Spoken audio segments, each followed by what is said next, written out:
Matahari mulai kembali ke peraduan setelah seharian tanpa lelah menyinari alam semesta.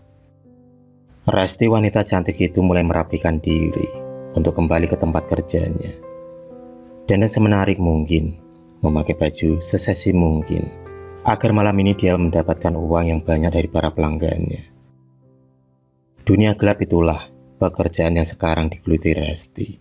Kerasnya hidup di ibu kota mampu menjerumuskannya dalam lembah hitam.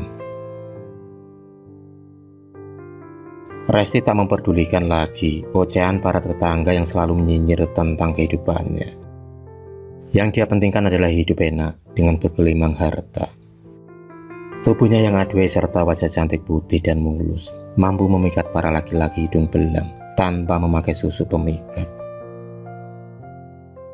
Kesempurnaannya sebagai seorang wanita hampir dimiliki Resti. Tapi di balik kehidupannya yang gelap, dia mempunyai masa lalu yang begitu indah. Masa lalu yang seperti seorang putri kerajaan. Karena dulu Resti adalah anak dari orang terkaya di lingkungannya.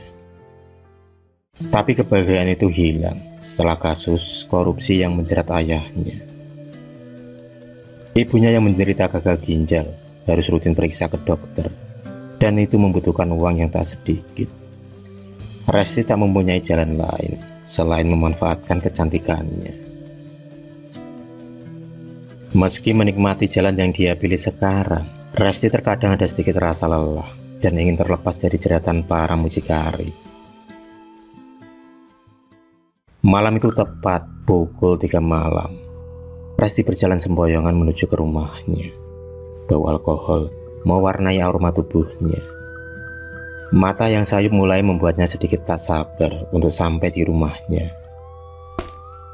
Saat melangkahkan kaki bersiap membuka pintu pagar rumah, tiba-tiba terdengar suara kerusak-kerusuk di dekat tong sampah. Kucing, mungkin itu bukan kucing, karena suara itu dibarengi dengan tangisan seorang bayi. Resti pun memberanikan diri untuk mendekat ke arah tong sampah. Dilihatnya bungkusan plastik hitam dan dibukanya secara perlahan. Resti pun tertegun melihat isi plastik tersebut. Bayi mungil tak berdaya, tampak pucat dengan tubuhnya penuh bintik-bintik merah bekas gigitan semut.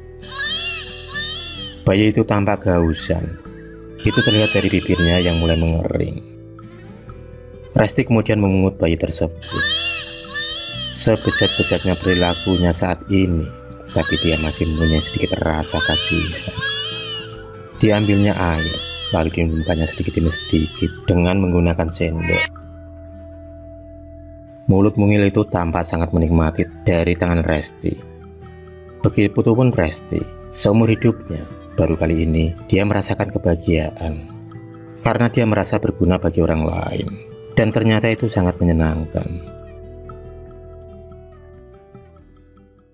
Semenjak malam itu, entah kenapa, Resti berubah sikap dari yang dulu arogan, kini menjadi lebih lembut dan keibuan. Bayi mungil yang diberi nama Sinar itu mampu menerangi cahaya dalam kehidupan gelapnya. Saat malam tiba, Sinar akan dititipkan pada ibunya. Setelah itu, dia kembali mencari puing-puing rupiah, menjajakan dirinya sebagai kupu-kupu malam. Tak terasa 2 bulan sudah Sinar berada di depan Resti. Pagi itu, Pak Bondan datang ke rumahnya. Pak Bondan, yang selaku sebagai mucikarinya, menanyakan perihal Resti, yang beberapa malam tak ada kabar. Awalnya Resti takut dan bimbang. Resti diam-diam berkeinginan untuk lepas dari lembah hitam yang menjeratnya. Tentu saja keputusan itu ditentang oleh Pak Bondan. Dengan berhentinya Resti, itu akan membuat penghasilan Pak Bondan turut drastis, karena Resti sendiri adalah anak kesayangannya. Selain itu, Resti adalah wanita yang diam-diam ditaksirnya, dan Pak Bondan berencana akan menjadikannya sebagai istri keempatnya tahun depan.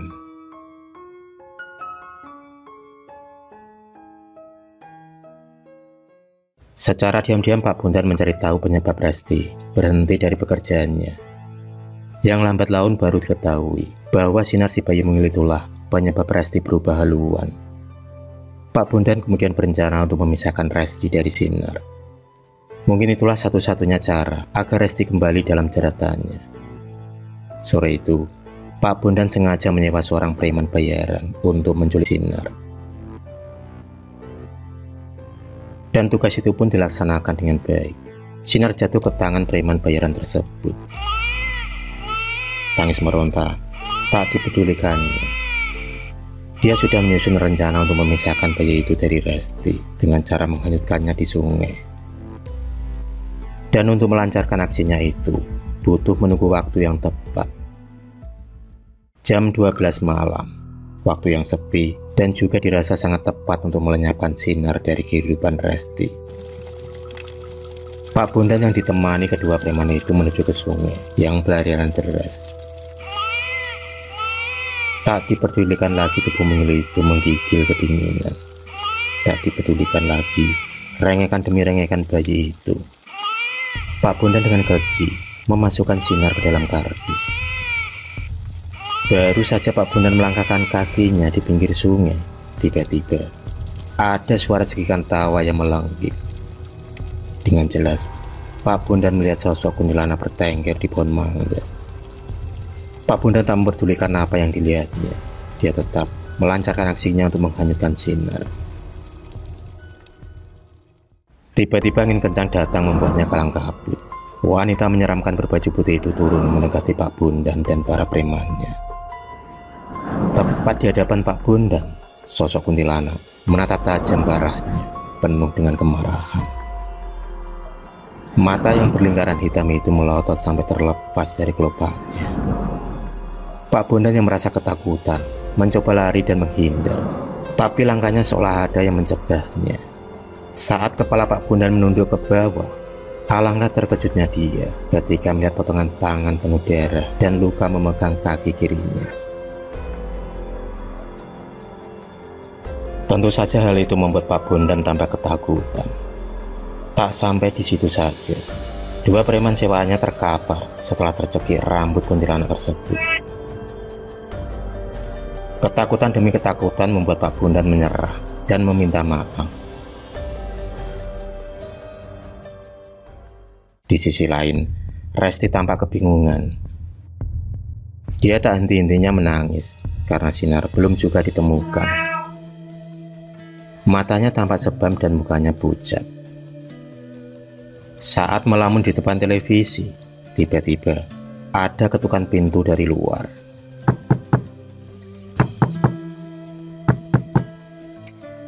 Resti pun menghapus air matanya. Dia pun bersemangat membuka pintu tersebut. Dia berharap ada kabar tentang Sinar. Dan itu benar adanya. Bayi mungil di dalam kardus menangis kencang. Dialah Sinar. Dengan cepat, Resti pun membawa masuk bayi itu. Dari kejauhan kuntilanak tersebut tampak tersenyum melihat Sinar dan Resti. Entah kenapa Sinar akan berhenti menangis saat dia dibawa keluar rumah. Dan siapa sosok kuntilanak yang secara diam-diam mendatangi Sinar di malam hari. Tapi yang pasti kehidupan Resti lebih baik setelah bertemu dengan Sinar. Kini Resti menikmati pekerjaan barunya sebagai karyawan di sebuah toko swalayan.